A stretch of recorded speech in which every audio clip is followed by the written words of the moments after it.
Hello, BookTube. Well, how are the mighty fallen, huh? Just a day ago, I was a fresh, dewy daisy on camera. Now I'm racked with allergies. My nose is all stuffed up and running. My eyes are itching. And on top of that, you've got nothing to watch for. There's no cute puppy. The puppy's right here, and she's sound asleep. She can't even bother to get up and go on camera. There's no friend sitting next to me. There's nothing. Nothing. Nothing.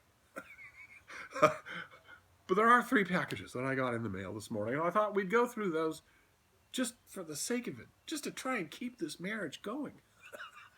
Well, we'll start with this one. I'm not sure that the puppy is going to stay behaved for the whole of the video, no matter how short the video is, because she's building up to being ready to go on some sort of adventure. It's the strangest thing. I have to remind myself, she's just a huge personality. All the Schnauzer people are right about that. I can see it even now. A huge personality.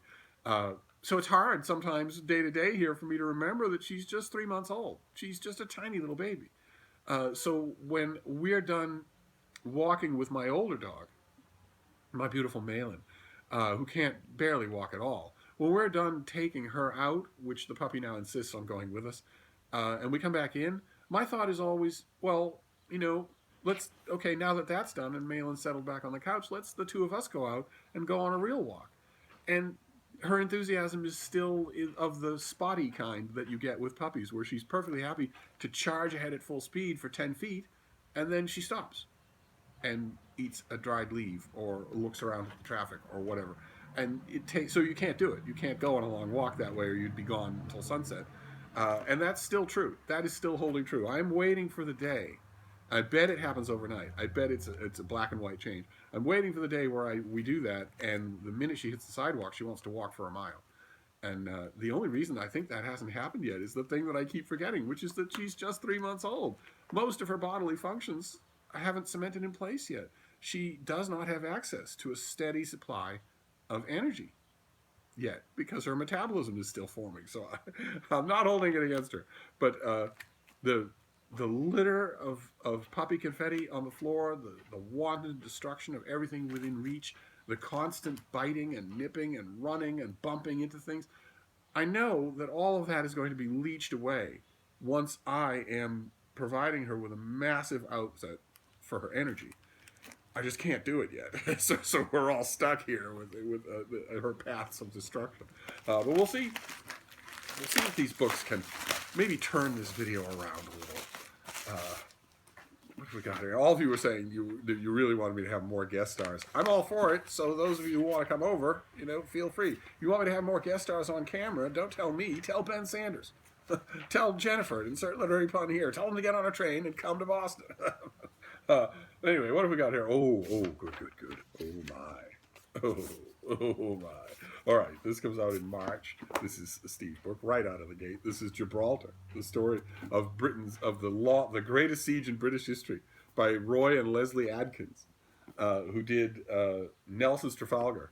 And this is about, for more than 3.5 years, from 1779 to 1783, the tiny territory of Gibraltar was besieged and blockaded on land and at sea by the overwhelming forces of Spain and France.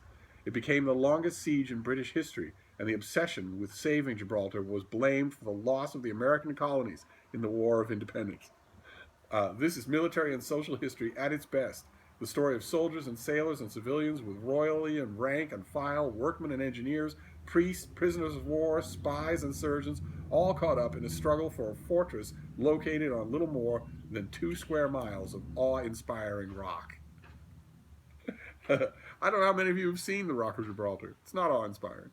And of course, you cannot call the combined forces of Spain and France overwhelming unless they overwhelmed. But still, I haven't read a book solely devoted to Gibraltar in I don't know how long, probably 40 years. So I'm all for it. Let's see.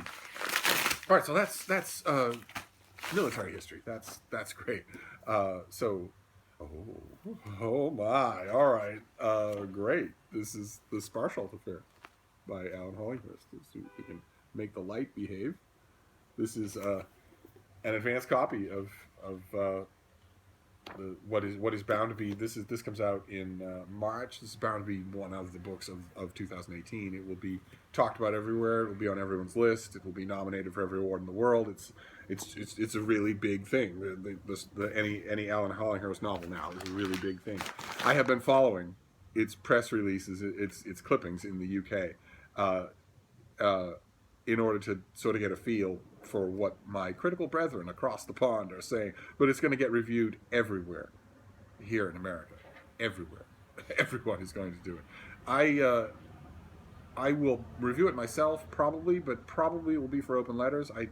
I don't know that when it comes to something like this, it's not a British cozy murder mystery or the latest Patrick O'Brien ripoff or pastiche or whatever. It's an extremely important, serious novel by one of our foremost novelists in the English language.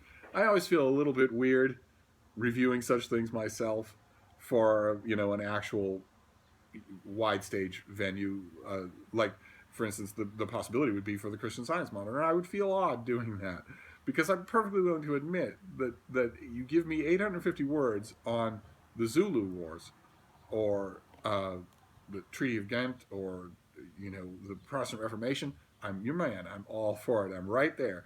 But analyzing a great novel or an important novel, even if it turns out not to be great, I can do it. But novelists, friends of mine, have said, it's very strange when we read your reviews because it's clear your heart is elsewhere. So I don't know. It's going to be a huge conversation, and that is my main draw. I'm not in it for anything else. My main allure is that if there's going to be a huge conversation about something, I want to be in on that conversation. I want to join it. So when March comes around, I might push to review it somewhere for somebody other than Open Letters. Although even Open Letters, I would still be in the conversation. We'll see. I'll read it first, just personally, just to see what I think of it. And then we've got this last one here. There's 3 packages for now, and then who knows what will come later in the day. So what do we got here? Oh, great. Okay. Fantastic. This is about 10 years ago, 10 or 15 years ago, Orhan Pamuk, the great novelist Orhan Pamuk, whose book My Name is Red you absolutely have to read. He did a book, a gigantic, wondrous love letter to Istanbul. And it was recently republished in a larger deluxe edition with amazing photos. Hundreds more photos than the original one had, including one thing I noticed as I was looking at it. I don't know if you'll be able to tell in the blinding sunlight. Many of these photos are of Istanbul in the snow, and it's just wonderful. It's wonderful to see, and they're all over the place. They're all over the book, which really, I hadn't thought about it. I read it and loved it when it first came out. I love this author, and him doing a kind of combination travelogue and memoir, irresistible. And I remember when I read it the first time, it never occurred to me that it would really benefit like this from a huge amount of illustrations, and it does. It absolutely does. This is the version to have of Istanbul, not any of the ones that came before it. And that made me wonder what other books that I might not be thinking about in that way might benefit from coming out in a deluxe illustrated edition. I'm now looking. When I went through this is a double, and when I went through it the first time, I was looking at my shelves thinking, well, what about you? What about you? What about you? Would you benefit? Would I like you even more if you had enormous numbers of illustrations? But that's great, fantastic. So there's no dud in this bunch, which is great. So we have Istanbul.